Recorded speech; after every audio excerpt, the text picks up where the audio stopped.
अस्सलामुअलैकुम फ्रेंड्स। हर घर में ये नेशनल की इस्त्री ज़रूर मौजूद होती है और हर घर में इसकी ज़रूरत होती है इस्त्री कपड़े करने के लिए।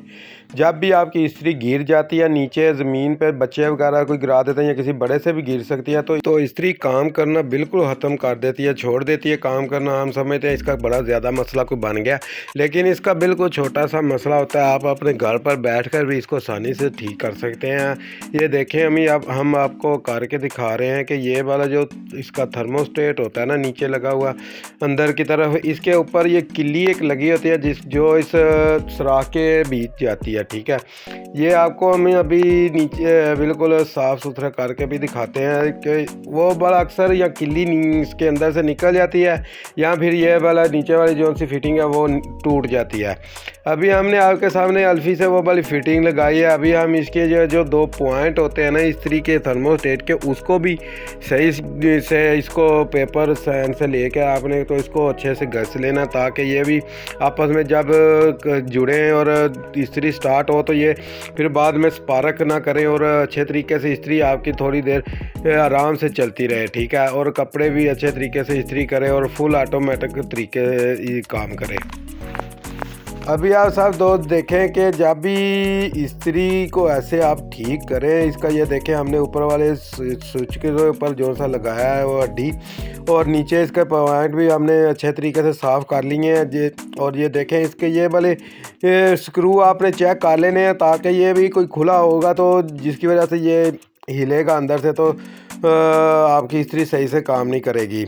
आप देखें हमने इसको 2 मिनट भी नहीं पूरे लगे और हमने इस्त्री को बिल्कुल ठीक कर दिया। अभी हम इसके स्क्रू टाइट कर रहे हैं, ताकि ये वाली स्क्रू इसके टाइट करके तो इसको हम चला के देखेंगे कि ये चलती है कि अभी भी कोई फॉल्ट है इसमें। और भी अभी आप सब दोस्तों से गुजारिश है कि हमारे वीडियो को लाइक करें, चैनल को सब्सक्राइब करें और बेल आइकन को भी दबाना मत भूलें, ताकि हमारी नई आने वाली वीडियो आप तक पहुंचती रहे। और हम आपके लिए नई नई वीडियो इलेक्ट्रॉनिक्स की लेके आते रहते हैं, आपको रिपेयरिंग के तरीके बताते रहते हैं। आप हमारी वीडियो को पूरा देखा करें।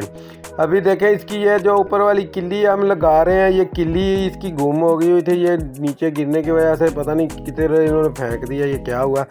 और इसके ऊपर आपने हम नई किल्ली लगा के तो इसके ऊपर कवर वगैरह लगा के तो इसको चेक करते हैं कि कोई और मसला तो नहीं इस इस्त्री के बीच आ रहा, कोई इसकी और इशू तो नहीं निकल रहा।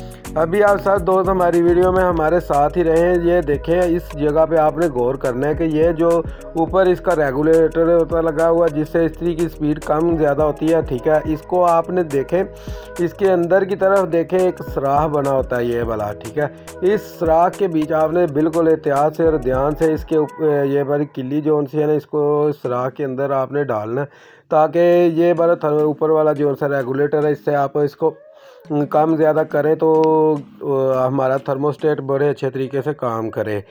आज साहब दोस्त हमारी वीडियो में हमारे साथ ही लगे हैं। हम अभी इसके स्क्रू वगैरह सारे टाइट करके आपको दिखाते हैं चला के कि ये इस्त्री हमारी काम कर रही है कि नहीं कर रही। आप दोस्तों से गुजारिश है कि वीडियो को पूरा देखा करें, ताकि आपको घर बैठे ही हम चीज़ें की रिपेयरिंग सिखाते हैं, तो आप भी अपने घर बैठ के आराम से इसको ठीक कर सकते हैं। इतना बड़ा तो मुश्किल मसला नहीं है। ले जी दोस्तों, हमने इसके स्क्रू को अच्छे तरीके से टाइट कर दिया और हमारी इस्त्री ऑलमोस्ट कंप्लीट हो गई है। और इसका जो देखें अभी हम इसको चेक कर रहे हैं, इसका थर्मोस्टेट बिल्कुल ठीक काम कर रहा है और हमारी इस्त्री ऑन ऑफ भी हो रही है और ये बिल्कुल सही काम करेगी। घर जाके भी किसी को तंग नहीं करेगी और ना ही कोई इसमें मसला आएगा। इतना आसान सा मसला होता है। आप दोस्त थोड़ी सी मेहनत करें और कोशिश करें हमारी वीडियो को पूरा देखें और देख के अपने घर बैठे ही अपनी इस्त्री को अच्छे तरीके से ठीक करना सीखें। आप सब दोस्तों का बहुत बहुत शुक्रिया।